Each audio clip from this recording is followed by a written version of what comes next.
Hey mga kababayan, welcome back ulit sa ating munting channel dito po sa Alex Librada Vlogs, no?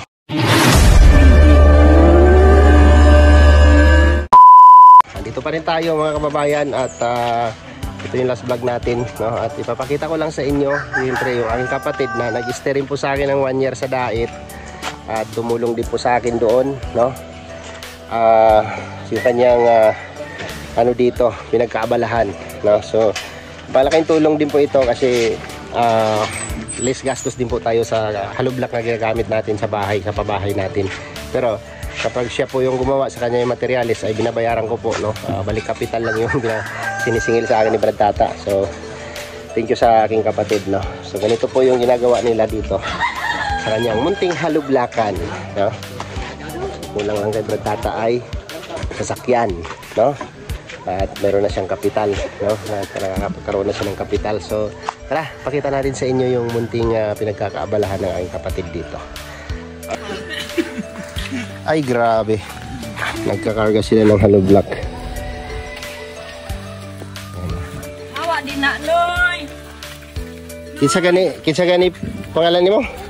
Jubil. Jubil? Kalimot na ko sa inyong mga naong. Ha? Kamu ning negosyo mo, Brad? Ay grabe. Ano yan, binili na nila? Oh, binili na na. Order kasi ni Ma'am Dirna yan. Kay Ma'am Dirna kalina? Sponsor niya sa simbahan sa Katoliko. Dinonate niya. So grabe, shout out sa kay Ma'am Dirna, yung aming schoolmate dito noon na naging teacher na dito sa paaralan na to.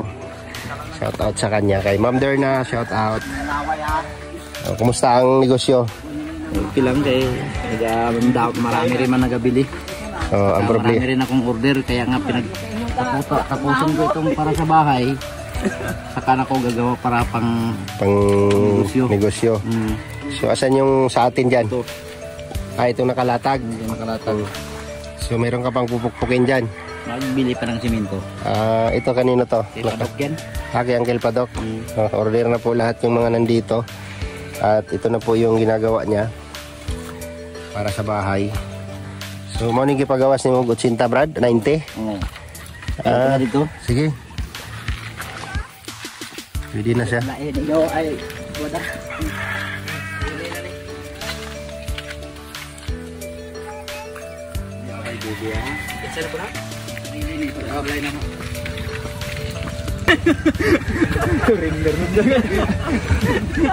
So, ang ano po dyan, no? Akin yung simento dyan kay Tata yung buhangin, no? Sa kanya yung buhangin. Kaya ang babayaran ko lang sa kanya dyan yung kapital niya, yung ginastos niya dyan, saka yung labor sa sa kasama niya, yung nagpukpok niyan. Pinupukpok lang po kasi ito, no? Shout out po nga pala kay Rick, kay Bro Rick Kemba, no? Yung binigay nyo pong molder kay Bro Rick Kemba, no? Ang ginatag mo nga molder why na mo nagamit kay Sanay. Mamaya pakita ko sa iyo yung molder ni Brad Tata, no, na ginagamit. So ayan, nakadry na sila para sa bahay. At siyempre may mga order kasi siyang ginawa. Ayan, dinonate sa simbahan ni Ma'am Derna. Ayan, salamat po Ma'am Derna sa ano nyo po, no? Golden hearted. Ibalik ni Lord sa iyo yan ng 1,000-fold yung inyong pag-share ng blessing para sa ating simbahan, no? So soon, kapag tayo po ay nakaluwag-luwag na, mag-share din tayo dyan para sa simbahan, kasi ginagawa po yung simbahan namin dito, Catholic Church, no? So ina-arrange na nila yan, tapos ito dinadry na nila para na po ito sa bahay, no? So are Brad, pwede na ni gamiton? Pwede na gali mag-start si Kuan. JJ. Basiro may mukpok ng pag natapos, grabe. Diba? Simpleng hanap buhay lang ni brother, pero ito yung sinasabi kong kumikitang pangkabuhayan, no? Ang kulang lang talaga ni Brad Tata ay multicab, no? So,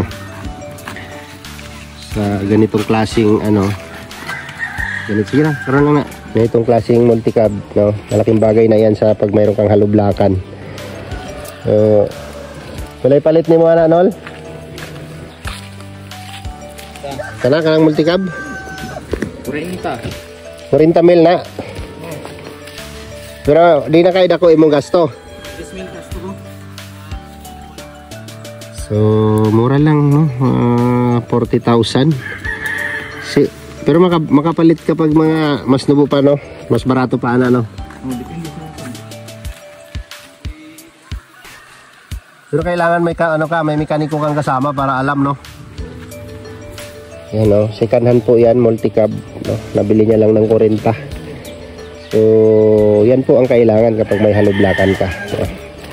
Pagkaawaan ako ni Lord, no? Bigyan tayo ng blessing ni Lord. Isa ito sa idudunit ko sa aking kapatid sa kanyang negosyo, no?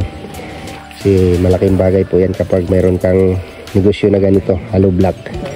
Lalo na dito sa barangay namin, medyo malayo po dito ang pinagkukunan ng ano. Kasi yung buhangin dyan sa ilog, hindi siya magandang gamitin sa bahay. Kaya in-order pa namin yung buhangin, malayo pa dito, no? Mabiyahe pa ng medyo malayo-layo. Grabe. 40,000, okay na, no? Ayos na. Multi-cab.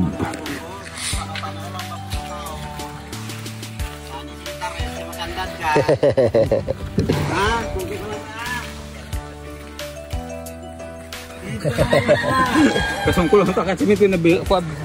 Ito na yung para sa bahay. Na-rinse na nila ni Brad Tata.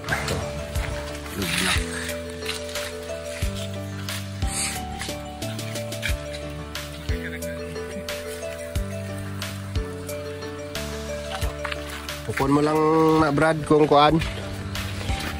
Pila ang imo kay may ara pa pila na gamit mo sa semento? 4 lang. 4? Pila na lang tug kuan. Pukpod. Oo, kuna bala ito. Bali anong pagkabag ning budget ko para sa balay. Ulang pa ko 4. Ano tong ibutang mo to na. Bakto ano lang. Ano yan, balik kapital lang? Oo, yan lang. Sige Atin man yan. Grabe, ganda. Okay talaga si Bradix. Ayos.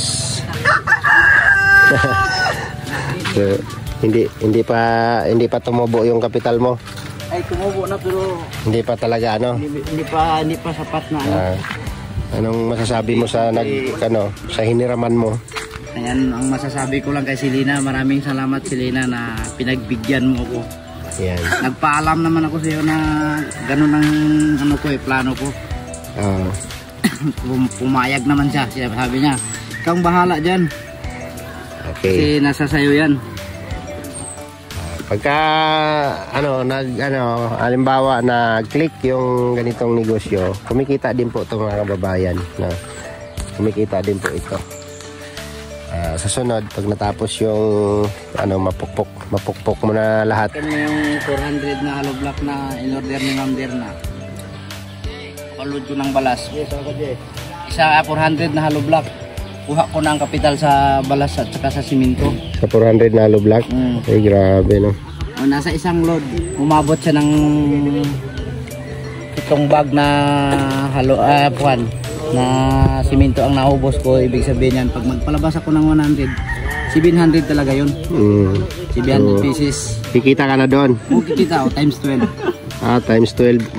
Ayos Okay. Tapos, ang ganitong negosyo, alam ko kahit ganito lang ako, pero alam ko na kung anong paano patakbuhin. Anong patakbuhin, kung paano ka makaginansya. Paano kumita, no? Kumita. Sa isang load lang kumita na ako, naginansya na ako. May isang load pa ako naginansya. Parang times 2 ba? Sige. Hayaan mo. Ang pangarap ko lang talaga kahit sikanhan lang man na multi-cab. Sige. Mayroon akong makargahan. Claim natin yan, Brad. Kung swertihin tayo, no? Saglit lang yan. Mabibili natin yan. Kapag kasinwerte tayo. Ampo lang. No? Dasal lang talaga ang kailangan. Grabe. So ito po, Bro Rek, Kimba, yung binigay nyo pong molder kay Brad Tata. Nandun pa rin sa bahay, hindi namin nagamit, no? So ito ang ano dito, molder, no? Ano ganitong ano, Brad? Ano ganitong ila? Itong gihatag ni Bro Rek nga molder? Standard niya 4-2 tapos Dire, di mo be. na pag magkuhan ka, nganda sana kung may siminto eh. Tapos ng buhangin yan. Tapos mo lagay ng buhangin. Pasok mo ito. Tapos saksakit. Lin. Ampere. Loy. tapos boy, tanggalin yan. Tanggalin ito. May buhangin ha. Wala kasing buhangin, hindi kasi sila nakagawa. Ditanggal siya. So, ganyan po yung sistema, Bro Rek. Yung binigay mo kasi, ano tawag doon? Ditaktak? Ditaktak. So hindi sanay si Tata noon, bro. So, no? Hindi ko nahulmahan yun kasi ito ang nasanayan ko. Dito siya nasanay sa ditanggal, no? Ditanggal ang tawag diyan. Itrade yan eh. So, magkano yan? 4,500. 4,500? Ay, grabe, mahal pala yan. So, 4,500. Magagamit mo ito sa mga simula sa pag-umpisa mo, mga 4 years. Bago yan maano. 4 na taon bago malaspag. Maagpo na yun, magbaba man eh. Sige ka palpag. Pero pwede mo na siya ipa-repair. Abunuhan mo na po na. Lagyan, dagdagan na naman ng bakal. Matagal din siyang gamitin, ano. So, sige. Pag lumaki na yung negosyo mo, dagdag na tayo niyan. Magdagdag tayo ng kung lalago. Kung lalago na siya, no. Dadagdag tayo ng 2 hulmahan para kukuha na tayo ng tao. Ayan. Gumagawa. Kung may sasakyan na tayo. Oo, pwede. So, yun, Bro Rek, kung kunin mo yung ano doon, bro, no, nandun lang yung molder na binigay mo, baka pwede mo siyang i-donate sa iba. Kasi hindi talaga namin magagamit yun at hindi yun ang nakasanayan ni Brad Tata, no? Kaya hindi rin namin nagawa yung project namin sa Dait. Siguro, soon to be, makakuha kami ng pwesto doon at mamanage ni Tata ito ng ano yung pwesto niyan, makapwesto sa labas. Ito sa barangay lang po namin ito, no? Sa barangay lang po namin. So lahat mga nagpapagawa dito, si bukod tangi lang, si Tata lang ang, si Brad Tata lang ang mayroong ganito, no? Halublakan. So kapag dumating ang time na ano, maka-project tayo sa Dait, pwede namang i-manage si Tata doon tapos maglagay lang ng tao. Halimbawa, mayroon siyang maasahan na maiwan doon. Pwede rin natin gawin to doon, no? At lahat ng project natin na pabahay ay pwedeng ano, doon na lang pukpukin sa ano. Yun yung plano ni Bro Rek Kimba noon. So, hindi natin yun nagawa, Rek, kasi ano, mahirap umpisahan, no, ang ganito kapag lalo na kapag kulang tayo sa materyales. Katulad nito, yung nakasanayan naming halublat ay ganito, no? Mayroon siyang plato, no? Mayroon siyang parang plato, no? Ano? Ito, mayroon siyang lagayan, no? Hormahan ba ko tawag nito? Dryer, no? Pinaka-dryer niya yung nakikita niyo to, kahoy na to, no? Dito po nakapatong yung hollow block. Ayan, no? Tulad yan. Ganito, oh. Yan. Pag tigas niya, yan na yan, diniligpit na nila. Yan na yan siya. Wala na ka rin. Pang patigas na. Karoon ko lang sa hapon i-release kaya dapon ko lang ito. Matigas na rin ito. Pwede na.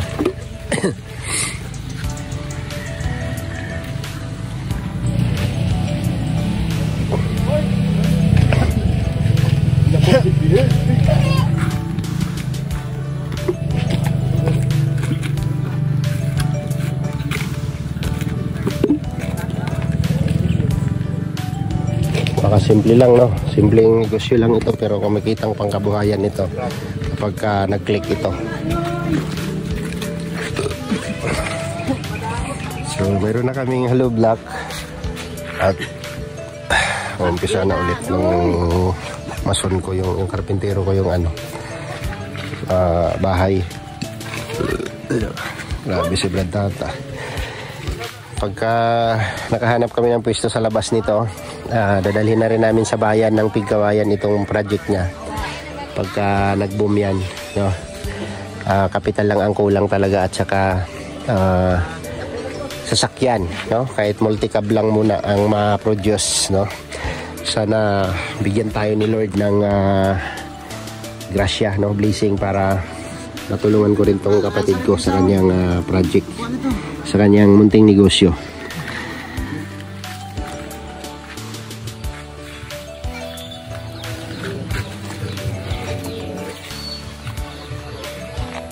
Dito nga baligya, Brad, naman na, binibinta to? Bintaman? Binibinta. Ito? Dito sa gilid? Sangko ko dito sa hapon. So, itong may bakod doon? Ay, may bakod? Tapos sa apil ng balay? Tapos pa to dito sa balay mo lapit? Pila po daw ni pila? Bati ko ni 100 niya. 100? Oh, mura lang. Kasi may paniman, 100 may cinta kasi niya. 100 daw. Presyo nila 100 eh. So, kasama na yung bahay. Mukhang maganda ito kasi nandito siya sa sentro ng baryo, no? Sama yung bahay. Tapos itong pinistuan ni Brad Tata, no? Hanggang doon. Paikot. 100K. Sabi ng kapatid ko, matatawaran pa daw ito pagka mayroon kang 80 o kaliwaan, no? Medyo mahal nga yung 100 dito kasi ano man to, no? Parang walang value yung lupa dito. At least nandito siya sa baryo, no? Sa barangay talaga mismo. So, pagka biniyayaan tayo, no? Na dinapuan tayo ng swerte, baka kukunin ko ito, no? Pag hindi pa nakuha ng iba. So ito yung pinistuhan ni Brad Tata ng halublak niya, oh. Mga kababayan, no? Ganun po kasipag yung brother ko na si Brad Tata. So, salamat din po kay Brad Gagi kasi siya po, meron po siyang Shinso. Power Su ba yun? Power Su Shinsu. Siya po yung tagatabas ng kahoy, no? At ang binabayaran lang natin sa kanya ay yung kanyang presyo per ball pit, no? Yun lang ang babayaran sa kahoy, hindi na tayo bibili. So maraming salamat po, no, sa lahat ng susubaybay sa akin. So, sana matulungan ko rin tong kapatid ko sa kanyang munting negosyo kasi kikita naman yan, no? Pagka nakaluwag-luwag tayo at dinapuan tayo ng swerte. So thank you po sa inyo lahat, mga kababayan at mga kalangga. Maraming salamat po sa inyo lahat.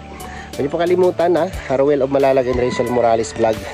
At sa mga nakapaligid po kay Ruel at nakapaligid kay Rachel Morales Vlog, suportahan din po natin, no? Subscribe and like, share, comment, and subscribe sa aming mga YouTube channel. Salamat po and God bless. See you next vlog, mga kababayan, and to God be the glory.